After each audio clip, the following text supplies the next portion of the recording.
আরে ভাইয়া ভাইয়া দেখো আমি কত বড় মাছ নিয়ে আসছি। ওরে বাবা এটা আবার পায়ের নিচে কি বললো? কিরে মন্টু তুই এই মাছ আমার উপরে ফেলাইলি কেন? আরে ভাইয়া আমি ইচ্ছা করে ফেলাই নেই, কই থেকে জানি একটা বাজ আমার পায়ের নিচে চলে এলো, তাই হোঁচট খাইয়া মাছটা তোমার উপরে পড়ে গেছে। আচ্ছা ঠিক আছে তুই এইসব বাদ দে, মাছটা রান্না করার জন্য তাড়াতাড়ি ব্যবস্থা কর, আমার অনেক ক্ষুধা লাগছে।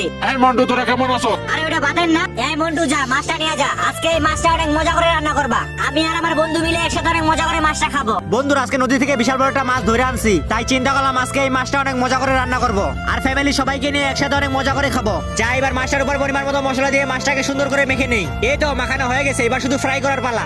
এবার শুধু মাছটাকে অ্যালুমিনিয়ামের কাগজে পেঁচিয়ে নিয়ে উপরে কাদা মাটি দিয়ে সুন্দর করে লেপে দিতে হবে। এই তো লেপানো হয়ে গেছে, এবার শুধু মাছটাকে ফ্রাই করার জন্য আগুনে বসিয়ে দেই। কিন্তু বন্ধুরা তোমরা আমাদেরকে বারবার কষ্ট দাও, আমরা এত কষ্ট করে ভিডিও বানানোর পরেও তোমরা আমাদের ভিডিওতে লাইক সাবস্ক্রাইব করো না। তাই তোমরা যদি আমাদের ভিডিও দেখতে ভালোবাসো তাহলে অবশ্যই আজকে লাইক সাবস্ক্রাইব করে দিও। এই তো মনে হয় মাছটা ফ্রাই হয়ে গেছে, যাই এবার সবাই মিলেমিশে একসাথে পরিবেশন করে ফেলি। এই ভাইয়া তোমরা খেয়ে দেখো তো কেমন হয়েছে।